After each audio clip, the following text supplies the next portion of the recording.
comunità veneta, il sistema veneto è un sistema fondamentalmente sano da un punto di vista culturale, da un punto di vista economico,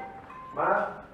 proprio per le caratteristiche che ha, per il dinamismo economico, per il fatto di essere inserito all'interno di meccanismi di finanziari economici ormai globalizzati, non è assolutamente esente da infiltrazioni di carattere illecito e anche di carattere conseguente al crimine organizzato e di matrice mafiosa. Se un tempo questo tipo di fenomeni venivano individuati e ben specificati rispetto alla presenza di alcuni soggetti sul territorio regionale, oggi il problema è assolutamente più diffuso e più complesso da comprendere e da contrastare. Per questo, nell'ambito della legge 48, abbiamo costituito un osservatorio sulla legalità che ha preso il proprio avvio proprio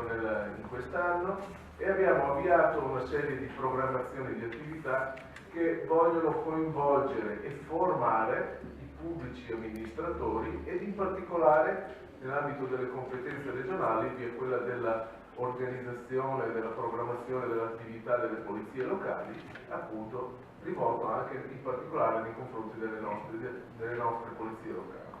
Riteniamo che il ruolo delle polizie locali possa essere importante quale primo baluardo per l'individuazione e il contrasto di fenomeni di illegalità, partendo da quelli relativi alla microcriminalità, ma soprattutto anche per individuare quelli che sono i segnali dell'esistenza di attività illecite più pervasive come quelle connesse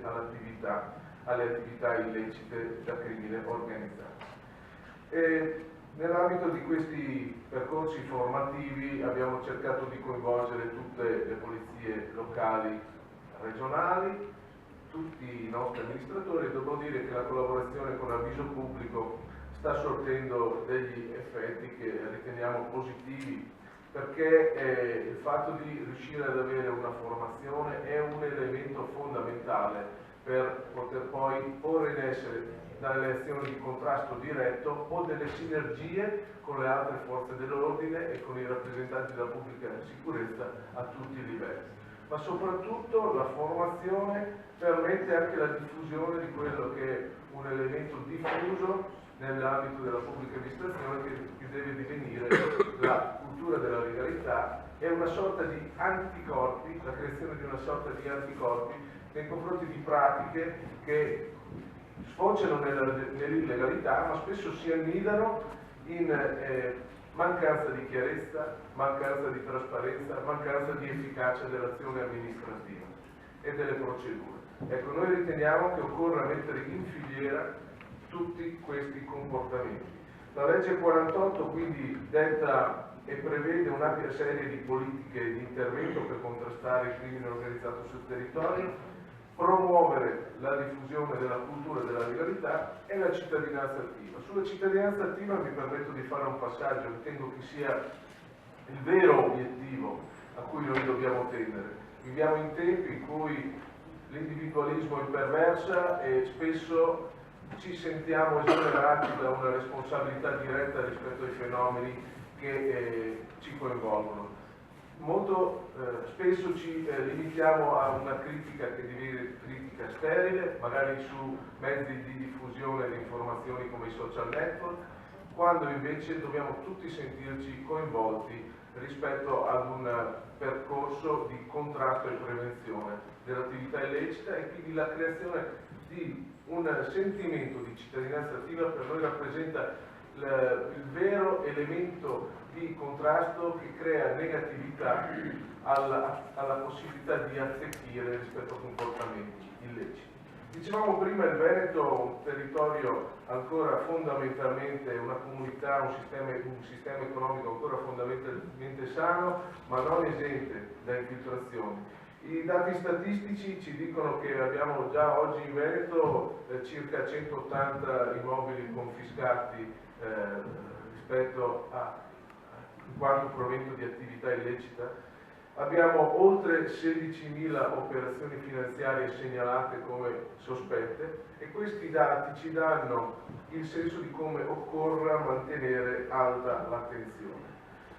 Un altro elemento di azione che abbiamo trovato assolutamente imprescindibile nell'attuazione della legge 48 riguarda le nuove generazioni e la capacità di interagire con gli studenti. In questa direzione abbiamo voluto anche da un punto di vista simbolico istituire una giornata in memoria delle vittime delle mafie che è stata istituita per il 21 marzo di ciascun anno, questo grazie ad una delibera di giunta approvata d'intesa con il Consiglio e abbiamo voluto realizzare progetti formativi specifici nei confronti degli studenti degli istituti scolastici superiori. E abbiamo istituito un premio sulla legalità e la sicurezza e anche per quanto riguarda la programmazione dal 2016 al 2018 vogliamo continuare su questa strada sempre nella direzione di potenziare progetti riservati agli istituti superiori per diffondere una cultura della legalità attiva che riteniamo debba essere condivisa sin dalle prime fasi in cui le persone si rapportano con la parte pubblica della loro vita e quindi del loro impegno.